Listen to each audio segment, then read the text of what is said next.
Every time you hear of one ethnic cleansing, one mother or the other, the Fulanis are mentioned.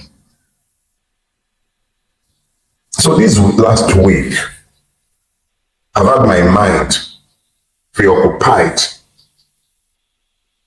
with cows, the Fulanis,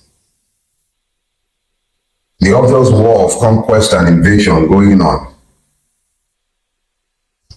and the seeming complicity, not even seeming, the obvious complicity of the state that seems to continue to ask, where are the cows? Because nobody appears to be treating these as anything close to what it should be treated as. Because obviously Nigeria is a country under siege. So as I started thinking about this, I remembered the narratives offered by Kawu Baraje, the former national secretary, I believe, of the APC. This is reported in Business Day of the 2nd of August, 2022. Baraje was speaking at the occasion of his 70th birthday. And he said, on record, that in the lead up to the 2015 election, they, as the APC, imported Fulanis from Sierra Leone, from Mali, from Senegal, from Niger, and from Chad.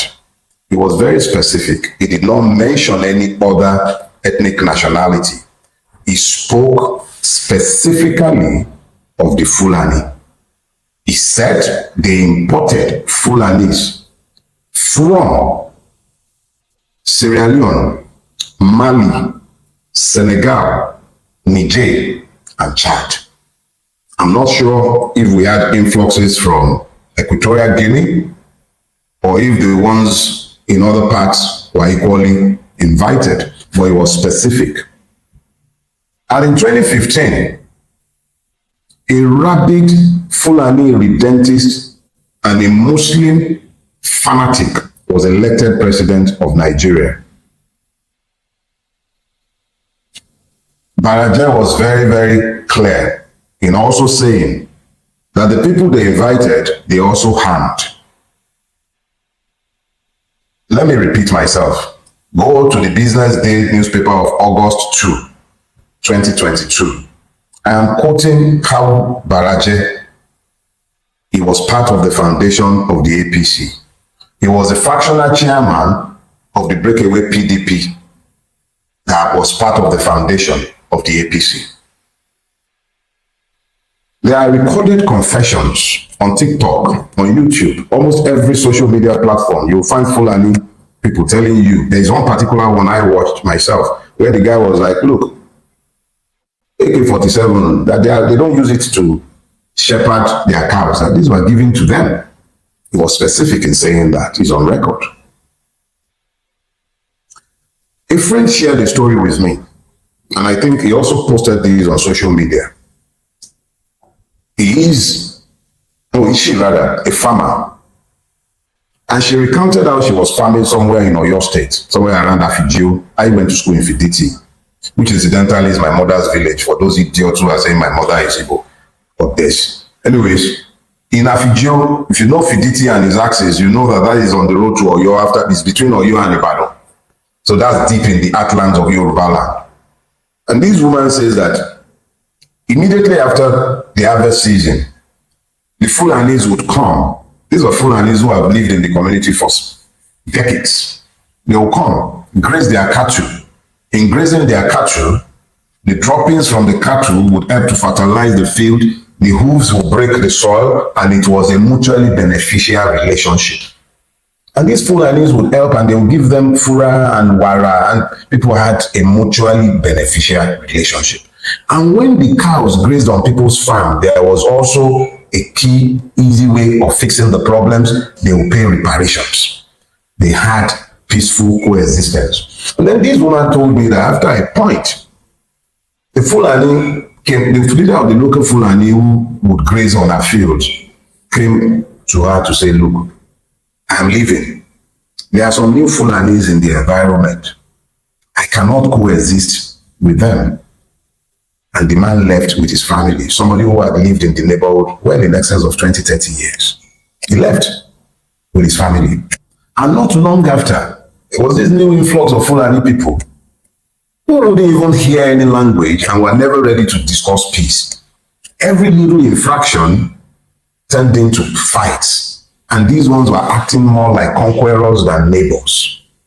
She abandoned her farm. This story is over 10 years old. I used to farm, and I had farms in Ijebubo. For those of you who are familiar with Ijebubo, I had farms in Telubomi and Abude, just behind Akoje Farm Settlement. I had cocoa farms running into tens of acres. I was forced to abandon my farm over 10 years ago because of Fulani activities in the neighborhood. Over 10 years ago. The fact is that this has been an insidious conquest. It has happened with the complicity of the state. And because of the complicity of the state, a lot of us have been slow to admit to the fact that Nigeria is in the grip of an insurgency, ably supported by our government and the rulers of Nigeria. General Olawumi was on national TV, on channels, and he said on the record that since 2016, a list of sponsors of terrorism in Nigeria have been given to Buhari as the president. He said in that interview that the sponsors of terrorism included governors, persons in the cabinet of the president. Nothing ever happened to them. The UAE caught sponsors, financiers of terrorism in Nigeria, and they sent them to prison in the UAE. And then they sent a corresponding list of sponsors who are in Nigeria to the Nigerian government. Over 300. Nothing ever happened to them. But the same government is always quick to jail 17-year-olds on trumped-up charges. The same government, the same system is always available to persecute those who might make the error of asking to be citizens. My friend, Dr. Calvin Stanley, told me that almost on a daily basis, somebody is killed on the plateau. That 164 settlements on the plateau have been taken as conquered territory, resettled by Fulani marauders after the indigenous people have been driven off the land. A person told me how she gave up a mining license, or at least her interest in the mining license, when she found out that for her to be able to work the concession she was given, she would have had to be in bed with terrorists who are usually employed in the mining industry to drive out the indigenous people from the land holding the resources. And we still begin to ask, where are the cows? Dr. Calvin told me that there is a base for Fulani terrorists in the tri-state area, Benue, I think this is between Benue, Nasarawa, and Plateau, somewhere around that place, that there is a base. And he said it on national TV as well, by the way, that this base is known to all of our security agencies, that helicopters land there to drop off ammunition and material, that the security forces are aware and they've done nothing about it. He is on record. He is on record, on public record, and we are still asking, where are the cows?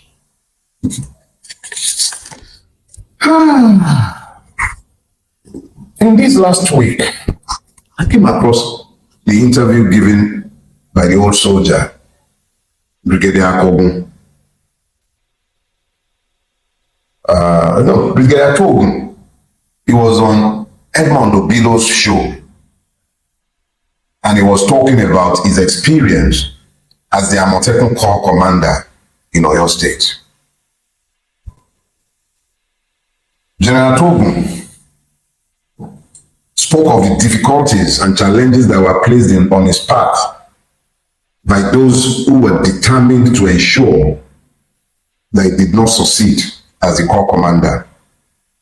He spoke extensively, very extensively, about how he was prevented from recruiting certain classes of personnel, how he was frustrated and not given the material required.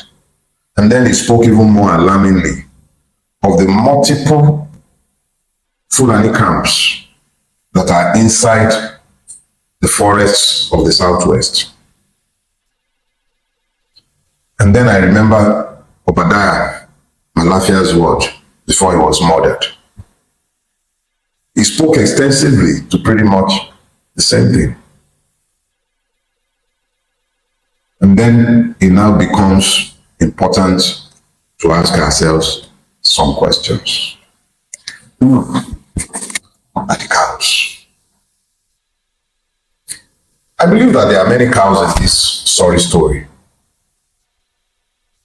The victims have been treated as cows, or even worse, by those herding cows, slaughtered less reverently than they would have slaughtered cows. I see pictures coming out of Bokos. I see multiple pictures coming out of the Middle Belt. I see the pictures coming out of Akure, coming out of Enugu, coming out from almost every part of this beleaguered land. Men and women, children, slaughtered less reverently than cows. So we, Nigerians, who have been denied citizenship are the ones who have now been reduced to cows. We're treated like cows, as if we don't matter, like our lives count for nothing. What is the value of the Nigerian life if 16 persons said to be hunters in Uromi caused national outrage, rightly so, but the gruesome murder on a daily basis of more people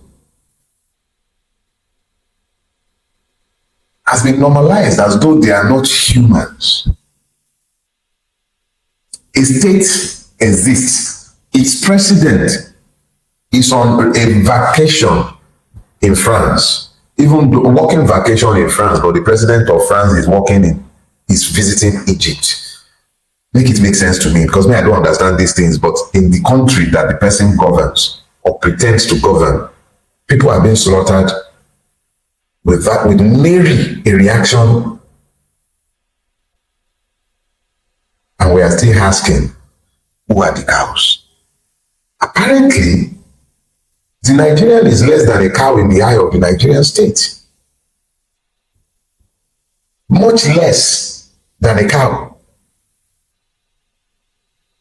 When they ask where are the cows, maybe we should begin to look in government houses for the cows, because even if you hate us so much, shouldn't you worry that the country you are pretending to govern has been turned over to foreign invaders who are brought in for political purpose?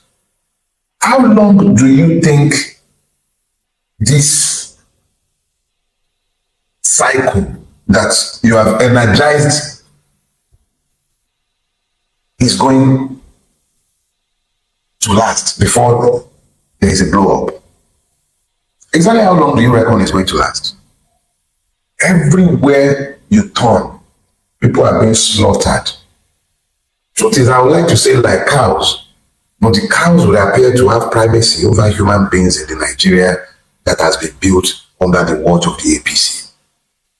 There is nobody else to blame for this. This is on the table of the APC. This is not just about Tinubu. It's not just Tinubu. It's the APC. Everyone, and when I say APC, a lot of those who are responsible for this have left APC today. They've gone back to their PDP, or they've gone to the SDP, like that short monkey from Kaduna. Where are they today? All over. So essentially, this has been done with the sanction of the political class. Nigeria is under attack. Let's be clear. let us be clear, this is a state-sponsored war of conquest against the Nigerian people by foreign Fulanis brought into this country by the APC. That is the gospel truth, the stubborn truth, and the sooner we all wrap our brains around this and begin to demand that the APC and the government, whether you are APC, whether you are PDP, it doesn't even matter. If you are in a position where you are meant to be the protector of the people because you are functionaries of the state, whose first duty is the protection of the people, it shouldn't matter where this threat is coming from, who brought it in. The reality is that Nigeria is in the grip of a war of conquest.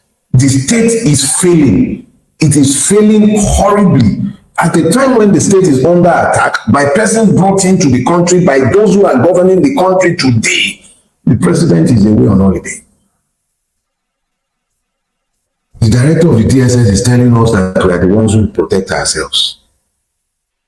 Jackson, who fought back in self-defense because his life was in imminent threat, not just threat, he was already stabbed, overpowered his attacker and stabbed back, and our Supreme Court sentenced him to death.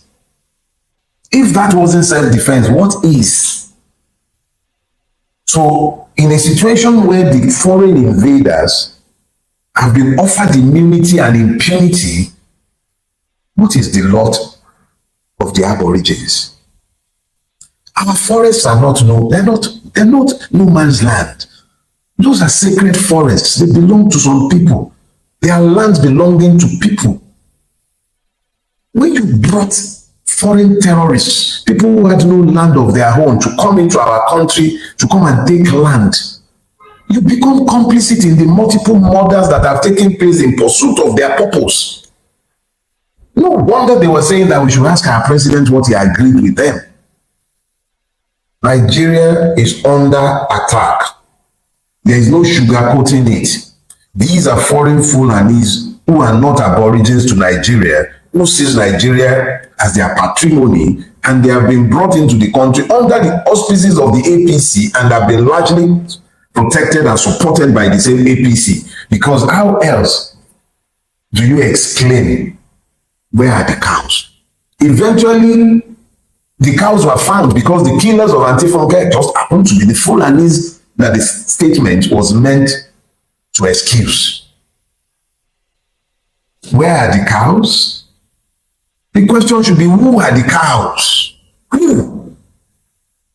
Are we now cows, or are we being ruled by cows who fail to see what should be in their own enlightened selfish interest? I will live and I'll die. Tinubu will live and he'll die. All of us will live and someday will go, but what we have done will live beyond us. How can it be that those who have the sacred duty to protect the people are the ones who have become the enemies of the people, sponsoring all kind of terror against the people? And we are always asking, where are the cows? Let the government tell us if we have become as cows, or if they are the cows who are failing to see that they are failing in their duties. But when you are asking who the cows are, or where the cows are, also ask yourself, where is your brain in this imagined scenario? Are you able to see what is obvious, or you are still denying the obvious because of your ethno-religious or partisan interest? The truth is the truth, regardless of who believes or do not believe it. But the truth does not cure the willfully ignorant. I hope I have spoken to people who still have the capacity to think on their own and to draw inferences, logical inferences from the truthful facts that are in front of them. I've said my own. I have said my own. You say your own. Just as I promised, we have the final draft of the Electoral Reform Bill. It will go out tomorrow morning so that we get your comments and your inputs. I know that it is easy to say that nothing will change, the House of Reps will not do anything, the Senate will not do anything. Yeah, I actually don't expect them to do anything about it, but I expect you to do something about it. If we are truly in a democracy, if this is truly a democracy, we start finding out, don't you think? How else do you find out but by trying to see if your will as a collective will prevail? We will submit the bill when we are all done having a chance to take a look. And when we have submitted that bill, we would await their response based on the clearly submitted timeline. And if we don't get it, we would organize to confront. Let me be very clear. Nobody serves you freedom a la carte. Just like this. Grabbed it, snatched it, grabbed it, and ran with it. That is how you take power. And when you are looking for your freedom, you must be prepared for sacrifices. We will circulate the bill. We'll go through the bill by ourselves. When we're satisfied that we have what we need, we'll take it before them. Let them say no. Then we will say yes. And then we'll see whose voice is higher than the other. Gentlemen, the people will say, I borrow. And so from Olabi, half a word is enough for the wise. But there is also another proverb that is very succinct and speaks to our situation. Ogwa, we tell you, okay, paro. The cripple who is forewarned cannot be killed in a war. You have been forewarned. You have the pleasure, you have the luxury, especially those of us in the Southwest, in the South generally, we have the luxury of being forewarned. Those on the front lines, people of Bokos, whose land on the plateau are being daily resettled in what is apparently and clearly an ethnic cleansing. They are the ones on the front line. They don't have the luxury of warnings. We, having been warned, have the duty not only to prepare, but to speak up. And an inability to speak to your condition imperils you. Speak. Stop allowing your tongue to cleave to the roof of your mouth on account of ethnicity or religion or partisanship. Open your eyes. Look. Open your eyes. There is a conquest going on. And those who should be defending us are complicit in selling us. Get that clear. I'm going to see you next week. Have you a blessed week ahead and prepare yourselves. There is a war of conquest going on out there. God bless you. Welcome back, my people. So I don't hear everything many people talk for inside the media. Everything Dele Farotimi talked about what's going on in this country. Now, no, it's okay. Normally, it's government that is behind all this thing that is going on in this country. If not, okay, how will a Fulani herdsman by person and government be supporting those people that buy Fulani herdsmen? That one doesn't make sense. That shows us that okay, it's government that are sending them. Even this thing that happened in Uromi then. The other time, government was even trying to support them. If not for the youth that even stand for all these things, government would have supported them because they don't like come out talk say okay, those people that were quiet, they were not Fulani. They said that okay, they were hunters. That is how they turn the matter. Now we see that they do. If you say okay, now Fulani and them by people where we see them talk now, they don't go like bring that one up. But thing be our own problem for this country sef, because this country sef like is getting out of hand. Me, I don't even fear this country the way this country dey go now sef. It's like get some people wey be say they dey inside this country wey be say they better pass other. Abi wetin dem dey talk sef, dem value cow more than human being. It's like all this wey be say e dey go on. I don hear how Dele Farotimi expose them. Please, if you have anything concerning this matter, we say they go on now, beg, make you no hide and make you drop am for inside comment section. And today, if today is your first time here, please kindly like our video, share our video, and subscribe to our channel. Thank you.